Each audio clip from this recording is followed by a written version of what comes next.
আকাশবাণী কলকাতা, স্থানীয় সংবাদ পড়ছি সংযুক্তা সিংহ। বিশেষ খবর। বালুরঘাটের বিজেপি সাংসদ সুকান্ত মজুমদারকে হেনস্থার অভিযোগে লোকসভার স্বাধিকার রক্ষা কমিটি মুখ্য সচিব ও রাজ্য পুলিশের ডিজি সহ পুলিশ প্রশাসনের 5 কর্তাকে সোমবার তলব করেছে। সন্দেশখালীতে অশান্তির পেছনে ইডি আরএসএস এর হাত রয়েছে বলে অভিযোগ করেছেন মুখ্যমন্ত্রী। বিজেপি এই মন্তব্যের কড়া সমালোচনা করেছে। 100 দিনের কাজ প্রকল্পে বকেয়া মজুরি 21 ফেব্রুয়ারির বদলে 1 মার্চ থেকে দেবে রাজ্য সরকার। আবাস যোজনার টাকা কেন্দ্র না দিলে রাজ্য সরকারই তা দেবে বলে জানিয়েছেন মুখ্যমন্ত্রী। এবছরের উচ্চ মাধ্যমিক পরীক্ষা আজ শুরু হচ্ছে। আসছি বিস্তারিত খবরে। বালুরঘাটের বিজেপি সাংসদ সুকান্ত মজুমদারকে হেনস্থার অভিযোগে লোকসভার স্বাধিকার রক্ষা কমিটি পশ্চিমবঙ্গ পুলিশের ভারপ্রাপ্ত ডিজি রাজীব কুমার সহ 3 পুলিশকর্তা এবং রাজ্যের মুখ্য সচিব বিপি গোপালিকা ও উত্তর 24 পরগনার জেলা শাসক শরৎ কুমার দ্বিবেদীকে তলব করেছে। আগামী সোমবার সকাল 10:30টায় অ্যানেক্স বিল্ডিং এর 2 নম্বর কমিটি রুমে তাদের হাজির হতে হবে। রাজীব কুমার ছাড়া অন্য 2 পুলিশকর্তা হলেন বসিরহাট পুলিশ জেলার সুপার হোসেন মেহেদি রহমান এবং অতিরিক্ত সুপার পার্থ ঘোষ। গত মঙ্গলবার সুকান্ত মজুমদারের নেতৃত্বে বিজেপির বসিরহাটের এসপি অফিস ঘেরাও অভিযানকে কেন্দ্র করে ধুন্ধুমার কাণ্ড বাধে। 9 ঘন্টার বেশি ধর্নায় বসে থাকেন বিজেপির রাজ্য সভাপতি। এরপর বুধবার টাকিতে সন্দেশখালী যাওয়ার চেষ্টায় বাধা পান সুকান্ত মজুমদার সহ দলের নেতাকর্মীরা। পুলিশের সঙ্গে ধস্তাধস্তির মধ্যে পড়ে অসুস্থ হয়ে পড়েন সাংসদ। প্রথমে তাকে বসিরহাট জেলা হাসপাতালে ভর্তি করা হয়, পরে স্থানান্তরিত করা হয় কলকাতার একটি বেসরকারি হাসপাতালে।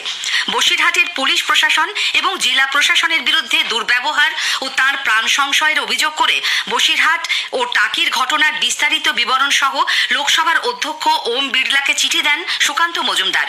এর প্রেক্ষিতেই প্রিভিলেজ কমিটি রাজ্য ও জেলা পুলিশ প্রশাসনের শীর্ষ কর্তাদের ডেকে পাঠিয়েছে। এদিকে অ্যাপোলো হাসপাতালে চিকিৎসাধীন সুকান্ত মজুমদারের শারীরিক অবস্থা অনেকটাই স্থিতিশীল। তার শ্বাস প্রশ্বাস প্রক্রিয়া স্বাভাবিক হয়েছে। গত সন্ধ্যায় তাকে নিউরো ইনসেন্টিভ কেয়ার ইউনিট থেকে সরানো হয়েছে জেনারেল কেবিনে। তৃণমূল কংগ্রেস মুখ্য সচিব ও ডিজিপি সহ 5 জনকে লোকসভার প্রিভিলেজ কমিটির তলবের তীব্র সমালোচনা করেছে। সাংসদ অভিষেক ব্যানার্জিকে দিল্লি পুলিশের নিগ্রহ প্রিভিলেজ কমিটির চোখে পড়েনি কেন, সেই প্রশ্ন তুলেছে দল। এদিকে লোকসভা ভোটের কথা মাথায় রেখে দলীয় সাংসদ, বিধায়ক, জেলা ও ব্লক সভাপতিদের সঙ্গে অভিষেকের আজ ভার্চুয়াল বৈঠক করার কথা। নির্বাচনী রণকৌশল নিয়ে এই বৈঠকে আলোচনা হবে বলে মনে করা হচ্ছে। সন্দেশখালীতে সাম্প্রতিক অশান্তির পেছনে ইডি আরএসএস এর হাত রয়েছে বলে তৃণমূল কংগ্রেস নেত্রী মুখ্যমন্ত্রী মমতা ব্যানার্জি অভিযোগ করেছেন। বিধানসভায় গতকাল অর্থ বিলের ওপর আলোচনায় অংশ নিয়ে তিনি বলেন, শেখ শাহজাহানকে নিশানা করেই ইডি সন্দেশখালীতে গিয়েছিল। আরএসএস এর ঘাঁটি আছে সেখানে। বহিরাগতরাই সন্দেশখালীতে গন্ডগোল বাঁধাচ্ছে। আপনারা দেখেছেন যারা মুখে মাস্ক পরে ছবি তুলছে, ধরাও পড়েছে বিজেপির কর্মী, কিভাবে তারা বাইরে থেকে নিয়ে এসে একটা এলাকাকে অশান্ত করার চেষ্টা করেছে। আগে টার্গেট শেখ শাহজাহান, ওকে টার্গেট করে ইডি ঢুকলো। সন্দেশখালী আজকে নতুন নয়, ওখানে আরএসএস এর একটা ভাষা আছে। কতগুলো দাঙ্গা স্পটের মধ্যে এটাও একটা স্পট, মনে রাখবেন। সন্দেশখালীর ঘটনাবলী নিয়ে বিধানসভায় মুখ্যমন্ত্রীর এই বক্তব্যের তীব্র নিন্দা করেছেন বিজেপি নেতা রবিশঙ্কর প্রসাদ। গতকাল নতুন দিল্লিতে সাংবাদিক সম্মেলনে তিনি বলেন, মুখ্যমন্ত্রীর এই আচরণ নারী বিরোধী এবং অত্যন্ত লজ্জাজনক।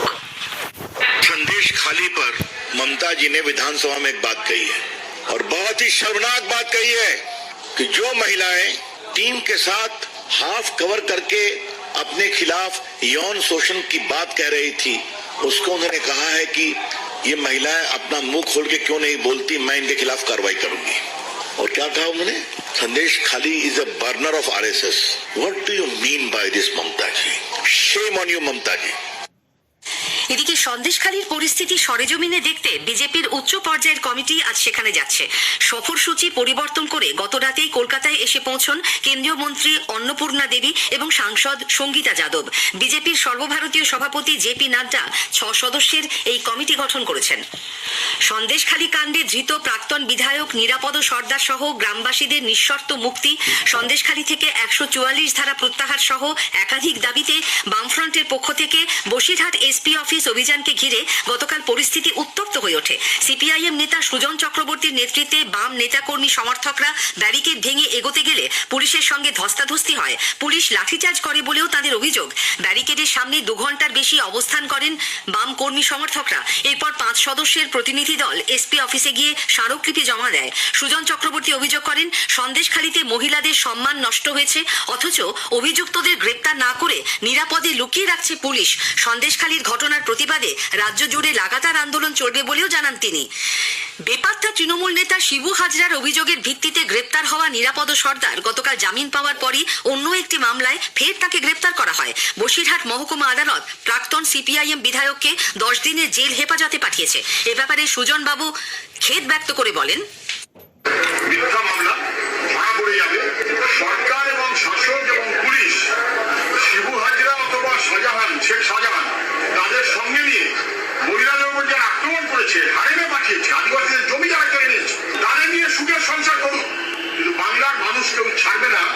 সন্দেশখালীর মানুষ মুখ খুলেছে, গোটা রাজ্যের মানুষ মুখ খুলেছে, নিরাপদ স্পিরিট দিয়েই আছে। সন্দেশখালীতে মহিলাদের ওপর অত্যাচারের প্রতিবাদে এবং সেখানকার আন্দোলনকারীদের পাশে থাকার অঙ্গীকার নিয়ে কলকাতায় মানবাধিকার সংগঠন সিপিডিআরএস, অধ্যাপক, আইনজীবী, চিকিৎসক সংগঠন সহ সামাজিক ও সাংস্কৃতিক বিভিন্ন গোষ্ঠী গতকাল সংহতি সভায় মিলিত হয়। অধ্যাপক সুজাত ভদ্র, প্রাক্তন অ্যাডভোকেট জেনারেল বিমল চ্যাটার্জি, অধ্যাপিকা মীরাতুন নাহার, নাট্য ব্যক্তিত্ব কৌশিক সেন, ঋদ্ধি সেন, সঙ্গীত শিল্পী পল্লব কীর্তনিয়া প্রমুখ তাদের বক্তব্যে সন্দেশখালীর মতো নানাভাবে বেড়ে চলা অন্যায় অত্যাচারের বিরুদ্ধে রুখে দাঁড়ানোর এবং পথে নামার কথা বলেন। স্থির হয় আগামী 21শে ফেব্রুয়ারি এক প্রতিনিধি দল সন্দেশখালী যাবে, কথা বলবে অত্যাচারিত মহিলাদের সঙ্গে। স্থানীয় সংবাদ শুনছেন আকাশবাণী কলকাতা কেন্দ্র থেকে। 100 দিনের কাজ প্রকল্পে বকেয়া মজুরি মেটানোর দিন পরিবর্তন করেছে রাজ্য সরকার।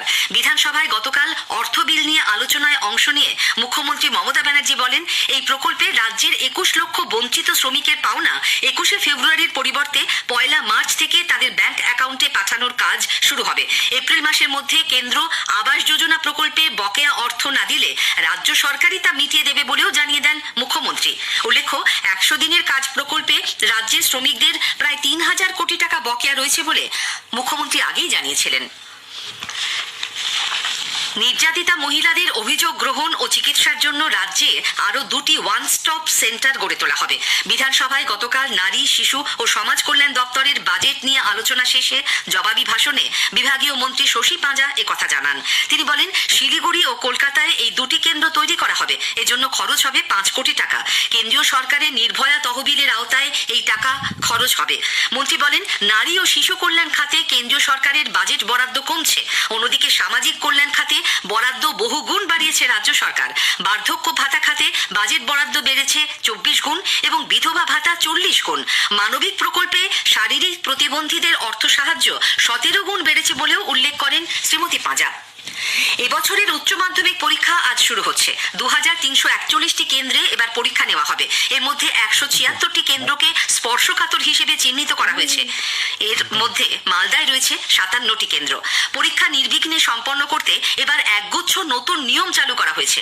মাধ্যমিকের মতো উচ্চ মাধ্যমিকেও প্রতিটি প্রশ্নপত্রে থাকছে বিশেষ কোড বা সিরিয়াল নম্বর। এর ফলে প্রশ্নপত্র ফাঁসের যে কোনো রকম চেষ্টা খুব সহজেই অভিযুক্তকে চিহ্নিত করিয়ে দেবে। পরীক্ষা কেন্দ্রের মূল গেট এবং ভেন্যু সুপারভাইজারের ঘরে থাকবে সিসিটিভি। গত বছরের তুলনায় এবার পরীক্ষার্থীর সংখ্যা কমেছে। এবছর প্রায় 7,90,000 ছাত্রছাত্রী উচ্চ মাধ্যমিক দিচ্ছেন। গত বছর এই সংখ্যা ছিল 8,53,000। 3টি রাষ্ট্রীয় পরিবহন সংস্থা পরীক্ষার দিনগুলিতে বিশেষ বাস চালানোর সিদ্ধান্ত নিয়েছে। ভোর 5:30 থেকে বেলা 10টা এবং দুপুর 1টা থেকে বিকেল 5টা পর্যন্ত বেশি সংখ্যায় বাস নামাতে নির্দেশ দেওয়া হয়েছে সমস্ত ডিপো ম্যানেজারকে। পূর্ব রেল উচ্চ মাধ্যমিক পরীক্ষার্থীদের সুবিধার্থে শিয়ালদা ডিভিশনে বেশ কিছু ইএমইউ লোকালে অতিরিক্ত স্টপেজ দেবার সিদ্ধান্ত নিয়েছে। সুন্দরবনে বাঘের আক্রমণে 4 দিনে 3 জন মৎস্যজীবীর মৃত্যু হয়েছে। গতকাল কয়েক ঘন্টার ব্যবধানে মৃত্যু হয় চুনিলাল সর্দার ও প্রদীপ সর্দারের। দুজনেই দক্ষিণ 24 পরগনার কুলতলির কাঁটামারির বাসিন্দা। 12 তারিখ প্রাণ হারিয়েছেন কুলতলির গায়নের চকের বাসিন্দা 54 বছরের শ্রীরাম সর্দার।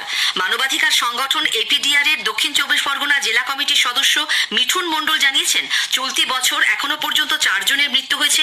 প্রত্যেক মৎস্যজীবীর জন্য দ্রুত সরকারি ক্ষতিপূরণের ব্যবস্থা করার দাবি জানিয়েছেন তিনি। বাংলা ও বিহারের মধ্যে 4 দিনের রঞ্জি ট্রফির ম্যাচ আজ ইডেনে শুরু হচ্ছে। 6 ম্যাচে বাংলা 12 পয়েন্ট সংগ্রহ করে ইতোমধ্যেই কোয়ার্টার ফাইনালে ওঠার দৌড় থেকে ছিটকে গেছে। ফলে ম্যাচটি কার্যত নিয়ম রক্ষার। শেষ করার আগে স্থানীয় সংবাদের বিশেষ অংশ আরেকবার। বালুরঘাটের বিজেপি সাংসদ সুকান্ত মজুমদারকে হেনস্থার অভিযোগে লোকসভার স্বাধিকার রক্ষা কমিটি, মুখ্য সচিব ও রাজ্য পুলিশের ডিজি সহ পুলিশ প্রশাসনের 5 কর্তাকে সোমবার তলব করেছে।